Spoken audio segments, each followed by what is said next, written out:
some genius. It's always a pleasant surprise. I asked you guys for some examples of good songs by bad artists, and you answered. Let's begin.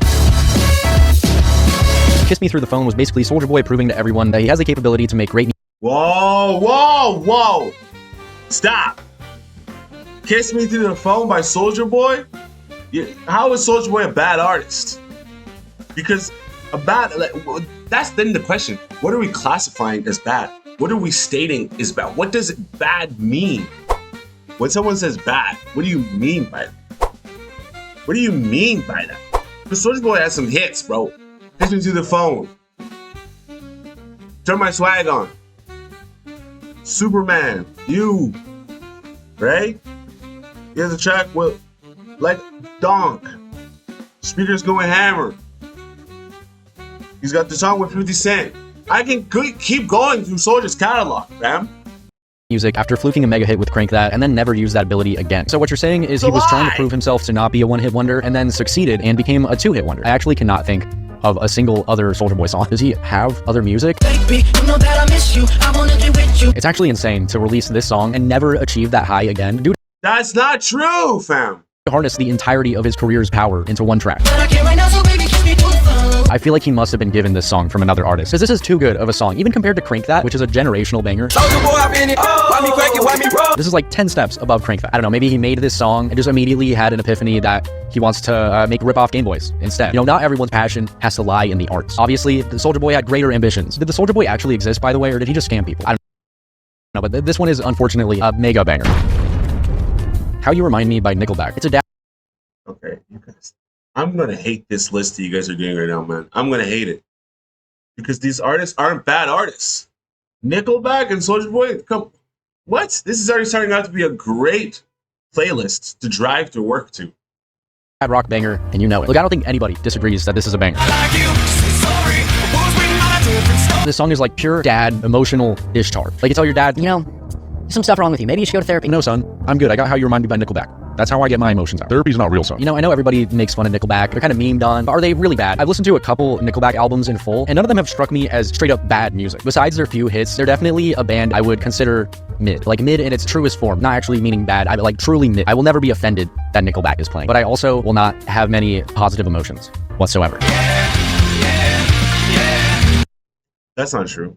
Anytime Nickelback plays, I feel great. I feel comfortable. I feel safe. I feel as though nothing could ever really go wrong. I'm enclapsed in the arms of Chad Kroeger as we stand on the edge of the Titanic, and he whispers into my ear that everything's going to be all right, you know?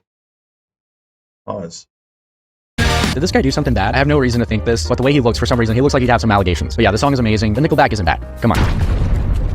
How do I make a website? That is very unrelated, but lucky for you, today's sponsor is Squarespace. Squarespace, the website to make a site doesn't sell that too. Within on searches of a website, did it first. Oh, brother. Okay, if you've listened to Ice Spice's full album, then there's no way you have any positive feelings about it as a whole piece of work. But I do remember thinking that a couple songs on it were all right. So it might have been this one. If you cheat, I'm doing him worse. Like, no, I hit the reverse. This song's okay. I do think there was a time where I didn't mind this song as much, but man, Ice Spice's music just has not aged well at all. The first couple times everyone heard her, I feel like it was a little fresh. She got in her little pocket, but after like 3-4 songs, all having the same exact flow, all saying the same exact stuff, almost reminds me of 6ix9ine, the way he just kind of spit out tracks, yelling a couple words over beats. That's basically what Ice Spice I will agree with you. Ice Spice one is terrible. is doing.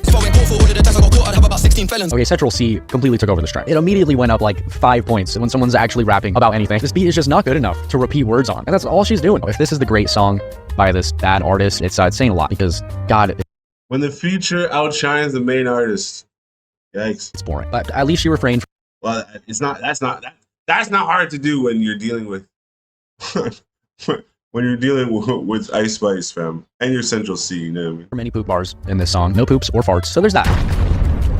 AJR's The Dumb Song. Definitely the best song the sibling trio has ever put out. It's a great indie rock tune with a bit of ska mixed in. First of all, had no clue they were brothers. That's pretty cool. Second of all, I was waiting for some AJR here, because every time I have had to listen to them for a video, I found it pretty intriguing, the creative talent they have, even though for the most part, they choose to make pretty annoying music.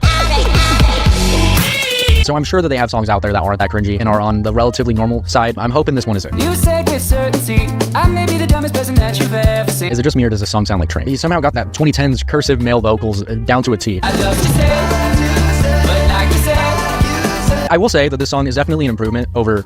What?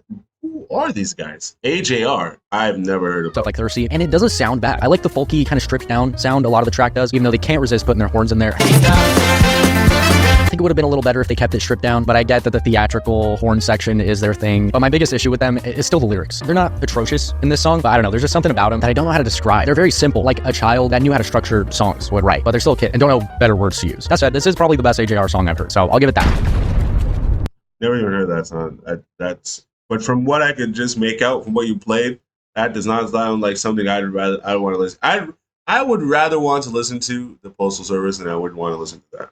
I think I'm okay by MGK. This may be a controversial opinion because everything else by MGK is shit, but that song gives me Blink-182 vibes, and I loved it back when I used to listen to it. MGK is a weird specimen because most of the time I've listened to his music, I feel like the music itself is put together pretty well, but there's something about MGK himself that just like annoys me, I guess. His voice, the writing, I'm honestly not too sure. He has promise. He could make good music if he wasn't so annoying.